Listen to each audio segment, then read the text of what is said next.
Getting very angry is what's happening here. Hindi naman, paano naman, wala talaga, 220 meters, 55 million, completed ang record ng Public Works. Walang ginawa, kahit isang araw hindi nagtrabaho, wala kang makita, puntahan ninyo, wala kayong makita kahit na ano. Tuloy-tuloy ang pagbaha doon sa kabila. So, yes.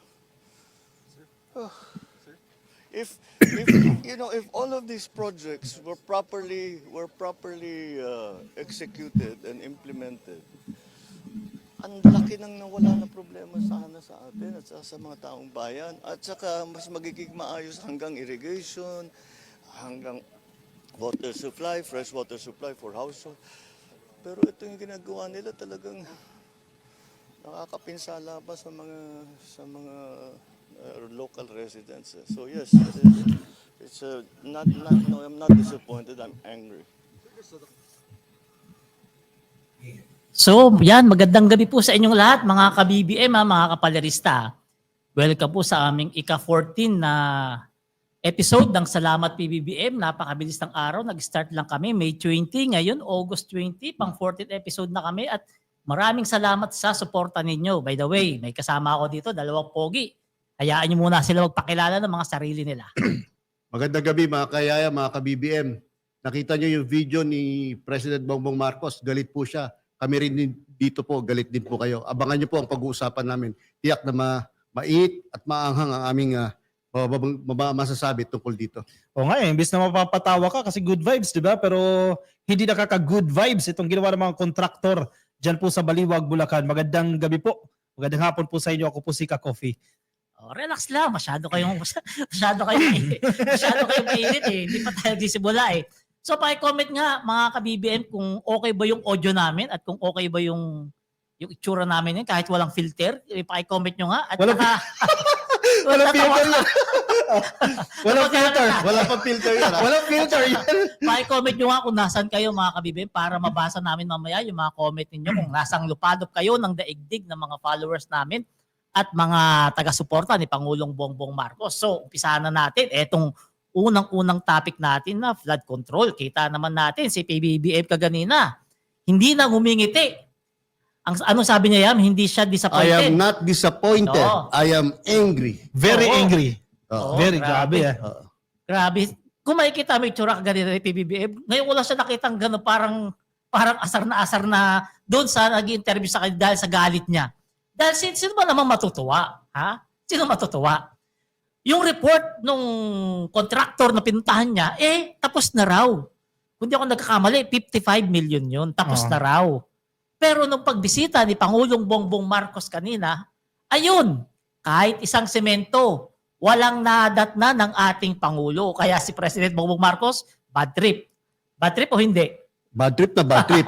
Kumbaga sa pelikula ni FPJ, sinabi, napuno na ang salok. Oh, dapat nagkalusid. Oo, dapat ng kalusin. Supposedly, yung pagbisita niyo dyan, 220 meters dapat yan na river wall. Di ba? Kumbaga panangga yan para sa pagguho, mabawasan yung pagbaha dyan sa lugar. Ang problema, sabi kang, ni single hollow block, wala kang makita dyan, worth 55 million pesos. Grabe. Oh, ito, pangalawang sunod na nakakita ng ganyang klaseng proyekto ang ating Pangulo sa Bulacan. Parehong Bulacan, no? Last week yung sa may Kalumpit ba yan? Kalumpit. Di ba? Ang problema naman doon, marami dapat na trabaho yung contractor pero Sira agad. at yung nipis nung Substandard. nung semento na ginagamit, no, ay napakanipis. Alam mo kasi, Yam, kapag ginan mo yung semento at parang sabi ni PBBM parang nadudurog, mas Burak. lamang yung buhangin dun.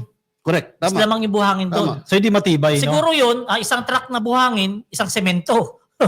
Ganun yung ratio nila kaya madaling nasira. Ngayon, etong si PBBM, hindi natin masisisi. Ha? Hindi natin masisisi, syempre nga naman. Sayang yung pera ng gobyerno dyan. Pera natin yun, tax natin yun.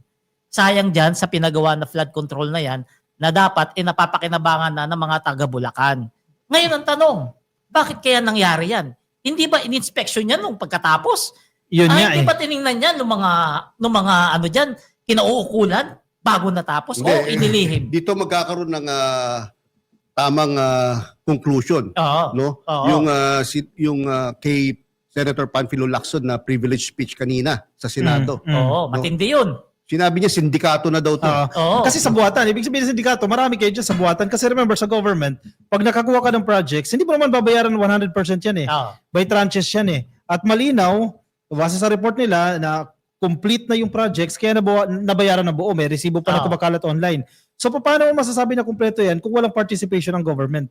Ayun na May nga. participation. At Ayun ito, ang- hindi lang nangyari overnight. Matagal lang nangyari to. Gaya ng sinabi ni Senator Lacson, nagkaroon na yung standard, yung substandard. Kumbaga yung mga substandard na ginagawa ng ating mga kontratista, no? Kasama, kasabwat ang DPWH, ang mga engineers, ang mga politiko, no? Meron na silang standard na paggawa ng mga substandard na public works. Oo. Naka-template na. Naka-template na. Kaya yung nakukurakot nila sa kaban ng bayan ay talagang naku, ang hirap i-describe kung gaano ka kalalaki. Ngayon yung pangyayari na yan, hindi na kontraktor yan ha. Maraming nagsasabi sa ating mga kababayan, may sabuatan daw talaga dyan. Baka nga raw may kinakabahan ng congressman dyan. Marami. Baka nga raw may kinakabahan ng senador dyan na Marami. insert. Mm. Baka nga raw may kinakabahan ng mga empleyado ng DPWH dyan. Diba? Kanina nakikinig din ako sa privilege Oo. speech ni Senator Lacson eh. Oh. Itong mga projects na to, hindi naman lahat, pero marami sa mga projects na yan, inserted yan sa BICAM. No? Ibig sabihin, hindi yan galing sa President's budget, yung NEP. Di ba kasi naaral na ng DBM yan eh. Oo. Itong mga projects na yan, siningit yan during the BICAM. So hindi na busisi ng maayos, hindi na aral. So yung sinasabi mo may mga kinakabahan ng mga congressman, mga yan. senador, sigurado. Oh, malamang Kasi mismo yan. si Presidente, alam naman ng Presidente Hindi, yan. ang gaya nga sabi, sige, ikaw muna. Kabibien, kahapon may sinulat ako sa aking page, no, sa Yayam Dizon page. At ngayon naman natutuwa ako at parang merong nagkaroon ng Reinforcement. reinforcement yung sinabi ko. Kasi kung ako lang ang masusunod diyan, itigil na yung mga investigasyon, mga drama diyan sa Kongreso, either House of Representatives o Senado. Grandstanding lang ginagawa ng mga politiko na to eh. Kung talagang seryoso tayo para mapanagot, ang mga dapat mapanagot, no, politiko man, contractor man, engineers man, no, idiretso na yan sa NBI. Oo. At isama na rin yung BIR para yung BIR sila yung kukuha naman sa mga ill-gotten wealth nitong mga greedy na mga tao na to. No? Oo. Kasi dapat talaga makuha yung mga pera niyan dahil pera ng taong bayan correct. ng bilyon-bilyong ginagamit sa flood control projects eh. May sistema, no? May karapatan ang BIR para kunin itong mga to. Kaya dapat ngayon pa lang ina-activate na yung ganyan klase ng investigasyon. Alam mo, tama ka, dapat itigil na yung investigasyon sa Senado o at saka dyan sa Kongreso kasi nakaka-bad trip lang. Isipin mo yung nagsasalita. Nagmamayabang, nagbibida-bida eh. Ang laki-laki ng insertion niya. Correct. Yung isa pa, ang galing-galing maglitanya. Eh siya yung dating opisyal. Pero in fairness sa House of Representatives, alam nila yan eh, na bakit namin iimbestigahan yung sarili namin, na bakit namin kami magsasagawa ng investigasyon. Sandro yan. Na alam nila, Sandro yan. nakasamahan nila dyan mismo yung involved. Tama Sana, yan. Tama sa Senado, yan. ganun Yan ang din. hindi naisip nung sa Senado. Yun ang kagalingan ng Marcos. Oo, ni Sandro Marcos. Hindi lang. Paano Parang pagkakasabi niya, Marcos, pre? Paano pagkakasabi niya? yung Sa mga ama kasi ang nagsimula eh. Oo. Yung ama nagsimula nitong mga investigasyon na to at Oo. yung pagbubulgar nitong mga kontraktor na to. Oo. Tapos sinusugan ng kanyang anak si Sandro Marcos, majority floor leader. Hindi niya papayagan na magkaroon ng investigation sa Kongreso. Bakit? Kasi yung mga congressman, yung ibang mga congressman posibleng involved eh. Yan ang Mga maganda. incumbent pa. Yan ang maganda. Ibig sabihin lang yan, walang pagtatakpan. Correct. Sabi ni PBBM, tamaan ng tamaan kahit Kaya sa kampe. kaya nga na medyo na high blood ako doon sa mga nagko-comment doon sa live stream ng Senado eh. Si BBM pa rin na sinisisi. Etong mga bugok na to, bugok itong mga talaga. tangat bobo na to na mga nagko-comment doon, no? Sisisi si BBM kaya nga nagkaroon ng mga ganyan investigation dahil sa panunod. Kalma sa sinimulan niya eh, di ba? Pre, relax High blood na ako. Yun, nawawala yung filter mo. Relax na. Lumalabas yung linya mo sa loob. Pero Relax totoo, lang. pero totoo. Oo, relax lang. I-address din natin kasi itong kaob-oban ng mga dilis, Oo. sisi ng sisi kay PBBM. Pero ano year pala nagsimula Tingnan yan? mo, yung ibang projects yan, 2020, 2021, 2022. Napondohan yan prior years. Hindi, meron pang- 2021, yung presidente dyan, yung nakakulong ah. Oo nga, din nga. Hindi, meron nakalagay pa sa present ni Senator Lacson may 2018, 2019. See? So hindi lang sa panahon ni BBM nangyari to o nangyayari to, no? In fact, ngayon nga mukhang sa panahon na to na perfect dahil sinimulan noon eh. Tama yung correct. sinabi mo kanina, matagal na nangyayari yan. Matagal na nangyayari yan. Naniniwala ako sa mga nakaraang pa presidente nangyayari yan. Pero, ang maganda rito, si PBBM, ang Tinuldukan niya Yung ang cycle. problema na to. Yung paulit-ulit na Diba? cycle ng korupsyon. Etong ginawa ni PBBM, walang nakagawa nito kahit sino presidente ha. Silipin yung mga kontraktor. Pag sinilip yung mga kontraktor, may tatamaan ng malalaking opisyal ng mga politiko. At ano sabi ni PBBM, kahit kakampi, Itatakwil. kailangan managot. Kumbaga wala na akong kumbaga kung ako nasa presidente ang understanding ko no, wala akong pakialam sa inyo kung i-bash ninyo ako, i-bash niyo yung administrasyon. Ang importante wakasan natin itong cycle na to Oo. na nangyayari na for the longest time. Ang masakit Oo. dito, yung bilyon-bilyong pondo na ginagastos dyan sa mga flood control projects na yan, inuutang pa natin yung iba dyan. Correct. Kaya talagang Tutubuan pa natin. napakasakit sa kalooban ng kahit mga ordinaryong tao, lalo yung mga naghihirap. No? Yung mga binabaha, yung nasisira yung mga bahay, yung nasisira yung mga kagamitan, yung hindi nakakapasok yung mga bata sa paaralan, yung hindi nakakapasok ng mga magulang sa kanilang trabaho dahil baha ang dadaanan nila. Yun ang masaklap. Yung mga pananim mismo, nakaka-apekto din niya sa natin, food security. Oh. Ano Yung sabi ng simpleng isang pagbaha. senador? Naawa ko rito sa lugar natin. Kada baha, nagpupunta ako rito na may bigay ng ayuda. Pero ako pinakamalaki insertion. Alam na ng mga kabibim dati yung kasi tutukoy ko. Yung madrama ba? Yung madrama, yung may susundong ano ba? Oy, kabyo. Wala ko din. Hindi ba nila yun? So, yun na nga mga kabibim. Anong oras na ba? Mahaba pa. Idagdag ko lang to kasi pinapakinggan ko yung presidente kanina sa Oo. Baliwag, Bulacan. Kasi may mga proposals na itigil na yung pagbibigay ng pondo sa mga flood control projects. Which may point naman kasi yung iba, di ba? Kasi dadaan sa Kahapon korupsyon. narinig ko yung kay Congressman Leviste. Pero ang sinasabi ng presidente, itutuloy natin yan. Gagawin pa rin po itong mga flood control projects kasi nakukompromise yung mga communities. Kasi may mga legit needs naman talaga ang Correct. mga communities. Kailangan lang this time siguraduhin Mas na yung maayos. pera na yan ay mapupunta talaga sa proyekto na maayos. May nagsabi nga ba't hindi na lang ibigay sa mga local government yung project na yan? Kasi sila mismo, hindi sila papayag na bahain yung lugar nila. Hindi rin pa. Kasi nga naman, kung kontraktor, pakialam ba nila sa lugar? May concern din kasi yan eh. Sa bagay, ganun rin Alam talaga mo, yun. Palerista, sa totoo lang yung culture of corruption dito sa ating sa ating bansa ay talagang malalim na. Ultimong mga barangay officials, no, meron lang tinatanggap ng mga SOPs yan. Sa totoo lang, wag na Hindi, tayo totoo naman. magbuluhan tayo Hindi, dito. totoo naman. So kahit idalin pa sa LGU siyang pondo na yan, palagi ko magkakaroon pa rin ng corruption. At saka strategically kasi, sa mga LGU, syempre may kanya-kanyang interest din yan eh. So magtatayo ka dyan halimbawa ng dike, kasi may malapit sa isang negosyo o lugar. Yung kabilang city, nakatabi, magtatayo ng dike sa kabilang side. So hindi magtutugma. Kaya kailangan sa national din siya. Hindi basta siya Pero sa i-designate. totoo lang, nakita ko itsura ni PBBM kanina, ini-interview nung reporter. Nakakawa itsura niya para tumanda na 3 taon eh. Parang stress. Oo, di ba? Yung polo niya, na ano lang ng mic yung damit niya. Parang hindi na naayos. Sa sobrang bait Diba? ni PBBM, yung ganung gumamit siya ng salita na I am not disappointed, I am angry, Ah. very angry, talagang totoo yun. No? Kumbaga, i-multiply mo by 10 yung galit na yon. Kasi kung gumamit ng salita yan, hindi masyadong Ang gusto niya hindi masyadong masakit. ang gusto niya bago matapos itong kanyang administrasyon may mapanagot. So sana bilisan yung proseso. Ang problema niyan, kapag may nakulong, masikip na yung kulungan natin. Marami yan. Idali sa dahig, baluwag Diba? pa. Marami yan. Karamihan pa dyan. VIP, malamang pag nakulong. Siyempre, congressman, senador. Pwede ko isa-isahin kung sino dapat Diba? makulong. Sige. Yung politiko, yung funder o yung proponent ng project, yung contractor, yung owner niya, yung DPWH officials na involved sa mga proyekto, yung inspector, yung mga engineers, no? Yung auditors na nag-audit niyan. Correct. At including yung mga dummies, no? Yung mga nagpapagamit na dummies, no? Ginagamit yan ng mga politiko or ng mga contractor, no? Para may sukatuparan ang kanilang kawalangian. Contractor na rin. Number one. Number two. Yun. Yan, Karamihan, ang kawawa dito yung mga malalayong probinsya, yung mga remote areas. Kasi, di mo nakikita. Hindi alam ng mga residente, nag-i-exist pala yung ganyang projects. Wala sila makita, wala nagsusumbong dahil takot na baka birahin ni congressman, birahin ni mayor, birahin ni governor. Kaya malaking tulong yung ginawa ni PBBM na website na isumbong nyo sa Ay, Pangulo. napakalaking tulong. Ilang araw pa lang.